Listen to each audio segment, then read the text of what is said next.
Good morning. आज हम देखेंगे recursion and recursion tree. Recursion तो हम पढ़ ही चुके हैं।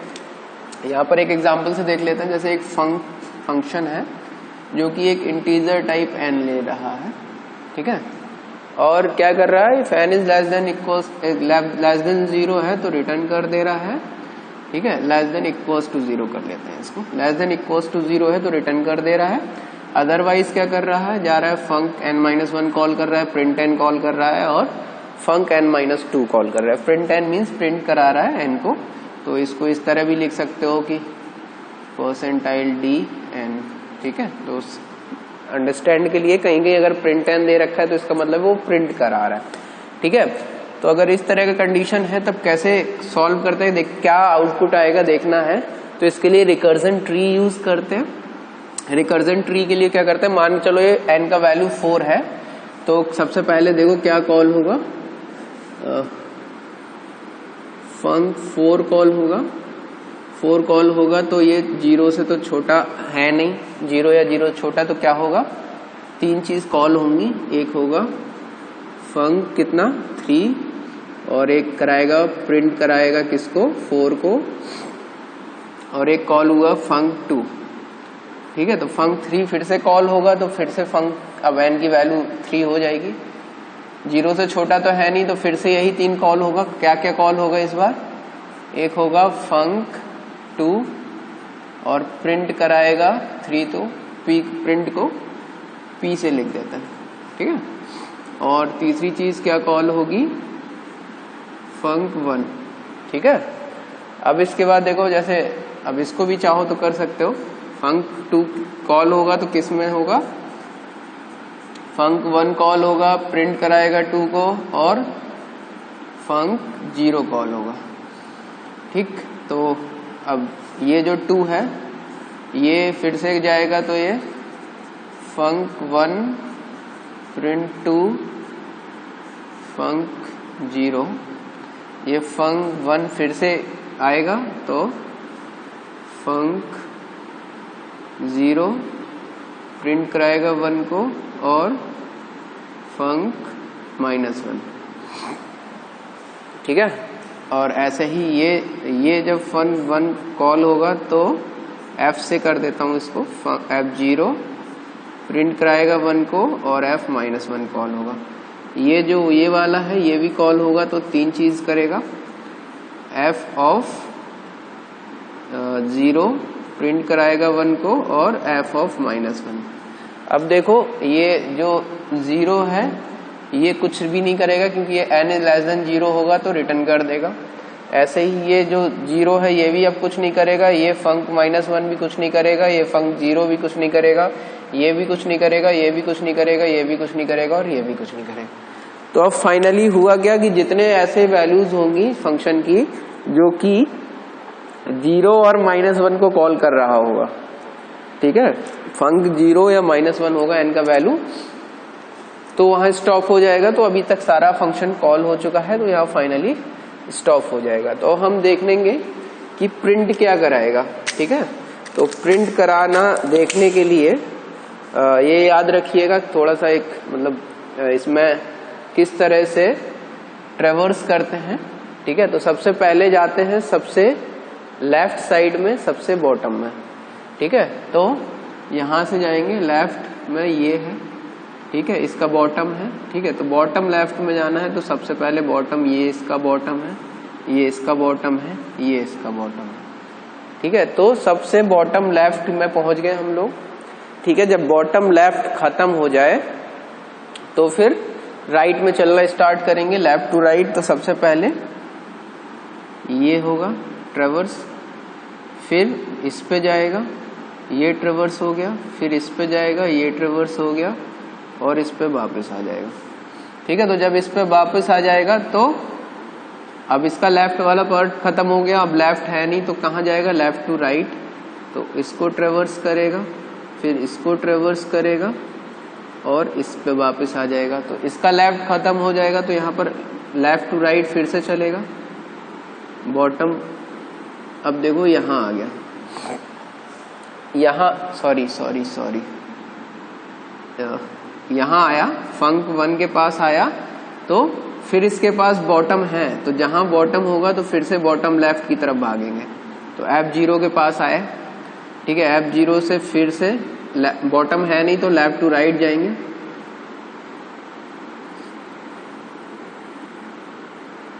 अब यहाँ आ गए, तो ये वाला पोर्शन पूरा ट्रेवर्स हो गया। अब बॉटम में है नहीं तो लेफ्ट टू राइट जाएंगे। P4 का नीचे बॉटम कुछ है नहीं तो आगे बढ़ेंगे। ऐसी फंक 2 के पास आए तो इसका बॉटम एग्जिस्ट करता है, तो जब एग्जिस्ट करता है तो इसके बॉटम में जाएंगे, बॉटम लेफ्ट में पहुंच गए। इसका भी बॉटम है तो हम इसके भी बॉटम लेफ्ट में पहुंच गए। अब इसका बॉटम है नहीं तो हम लेफ्ट टू राइट ट्रेवर्स करेंगे, ठीक है, इसके पास आ गया। इसके बाद फिर अब इसका बॉटम खत्म है तो लेफ्ट टू राइट ट्रेवर्स करेंगे। P2 का कोई बॉटम है नहीं, फंक 0 का कोई बॉटम है नहीं, इस तरह से वापस फंक 4 तक चले जाएंगे। तो जो ट्रेवर्सिंग होगी वो इस तरह से होगी कि सबसे पहले बॉटम लेफ्ट का जो सबसे बॉटम पार्ट होगा वहां जाएंगे, ठीक है, और उसके बाद फिर एक एक करके बैक ट्रैक करेंगे उसको और लेफ्ट टू राइट चलेंगे, ठीक है। तो लेफ्ट टू राइट जब सारे हो जाएंगे तो एक और बैक ट्रैक करेंगे, फिर लेफ्ट टू राइट चलेंगे। जब सारे हो जाएंगे तो फिर एक और बैक ट्रैक करेंगे, फिर लेफ्ट टू राइट सारे चलेंगे। और जहां पर देखो, यहाँ पर फंक 1 में क्या हो रहा था कि तुम्हें कुछ बॉटम मिल रहा, तो जैसे ही बॉटम मिले तो फिर बॉटम की तरफ जाओ। तो यहाँ से फिर बॉटम गए, बॉटम खत्म हो गया तो फिर लेफ्ट टू राइट बढ़ोगे, ठीक है। इस तरह से पूरा का पूरा ट्री ट्रेवर्स हो जाएगा, ठीक है। अब इसके बाद क्या करोगे, एक स्टैक लोगे, ठीक। इस स्टैक का साइज जो होगा वो स्टैक का साइज होगा कि जितना इसका डेप्थ है, तो डेप्थ का मतलब है जितना ये है 1 2 3 4 5, तो 5 डेप्थ रखेंगे, 1 2 तो 5 इसका साइज हो गया, ठीक है। अब सबसे पहले क्या होगा, फंक 4 आएगा तो इसको F4 से शो कर देते हैं क्योंकि कई जगह F4 से शो कर भी रखा है, ठीक है। तो फंक 4 आया, इसके बाद क्या, ठीक है, ये जब पहली बार ट्रेवर्स होगा तो स्टैक में एंट्री करेगा, और जब दूसरी बार ट्रेवर्स होगा वही फंक्शन जैसे जब ये यहाँ ट्रेवर्स होगा तो पॉप करेंगे इसको। लेकिन अभी फिलहाल यहाँ से चलते हैं, तो सबसे पहले ट्रेवर्स किया फंक 4, स्टैक में आ गया। इसके बाद आए फंक 3 तो F3 आ गया। उसके बाद आए F2 आ गया। इसके बाद आए F1 तो F1 आ जाएगा। इसके बाद आएगा F0 तो यहाँ F0 आ जाएगा स्टैक में। इसके बाद देखो ये जब लेफ्ट टू राइट जाएगा तो इसको दोबारा विजिट करेगा तो ये पॉप हो जाएगा। फिर P1 आएगा तो क्या करेगा, P1 का मतलब है प्रिंट कर देगा 1 को, तो एक 1 प्रिंट हो जाएगा, ठीक है। यहाँ आया प्रिंट 1 और जैसे ही पॉप हुआ तो 1 को प्रिंट कर दिया इसने। फिर फंक एक्चुअली स्टैक में सिर्फ फंक्शंस आएंगे, ठीक है। तो जैसे ही प्रिंट 1 मिलेगा तो वो इसका मतलब है उसे मिलेगा कि एक स्टेटमेंट मिला है प्रिंट 1 तो 1 को प्रिंट कर देगा। अब फंक -1 आया तो यहाँ पर जो कौन सा पॉप होगा तो पुश होगा, तो जो ब्लैंक स्पेस है वही होगा। F-1 आया, ठीक है, एक मिनट उसको बने रहने देते हैं। F0 था पहले, अब F-1 आया, यहाँ पर लिखते जाते हैं, ठीक। फिर F-1 पॉप हो गया तो F-1 पॉप हो गया। फिर यहाँ पर F1 फंक्शन 1 पे दोबारा पहुंचे तो फंक्शन 1 भी पॉप हो गया। फिर इसे मिला प्रिंट 2 तो क्या करेगा, प्रिंट 2 में 2 को प्रिंट करा देगा। फिर आगे चला तो इसे मिला फंक 0 तो अब इस बार F0 यहाँ पर पुश हो जाएगा क्योंकि ये वाली जगह ब्लैंक है। दोबारा फंक 0 मिला तो ये F0 पॉप हो गया। फिर ऊपर गया तो फंक 2 भी दोबारा मिला तो फंक 2 भी पॉप हो गया। इसके बाद मिला इसे प्रिंट 3 तो ये क्या करेगा, 3 को प्रिंट कर देगा, ठीक। इसके बाद आगे गया तो ये मिला इसे फंक 1 तो इस बार यहाँ पर फंक 1 इंसर्ट होगा क्योंकि ये वाली जगह खाली है। फिर नीचे आया तो इसे मिला F0 मिला तो अब F0 इंसर्ट करना, तो ये वाली जगह भर गई तो अब कहाँ होगा F0 इंसर्ट, इसके ऊपर F0 इंसर्ट हुआ। फिर F0 यहाँ पॉप हो गया। फिर मिला इसे प्रिंट 1 तो ये क्या करेगा, 1 प्रिंट कर देगा। फिर जाएगा f-1, तो f-1 इस बार यहाँ इंसर्ट हो जाएगा। फिर f-1 पॉप हो गया, पॉप कर दिया। फिर यहाँ गया तो यहाँ func1 पॉप हो जाएगा, तो इसको भी पॉप कर दिया। इसके बाद जाएगा ऊपर func3 दोबारा मिलेगा, तो f3 को भी पॉप कर देगा। फिर इसे मिला print4, तो ये क्या करेगा, 4 को प्रिंट कर देगा। इसके बाद आगे गया तो इसे मिला func2, तो f2 इंसर्ट होगा। इस बार ये जगह खाली है तो यहाँ f2 इंसर्ट हो जाएगा। फिर नीचे आया, इसे मिला f1, तो f1 इसके ऊपर वाले स्टैक में इंसर्ट हो जाएगा। फिर आगे गया तो इसे मिला f0, तो यहाँ f0 इंसर्ट हो जाएगा। फिर दोबारा में f0 पॉप हो गया, पॉप कर दिया। फिर print1 मिला इसे, तो 1 प्रिंट कर देगा। फिर इसे मिला f-1, तो f-1 इस बार यहाँ पर आ जाएगा f-1, ठीक।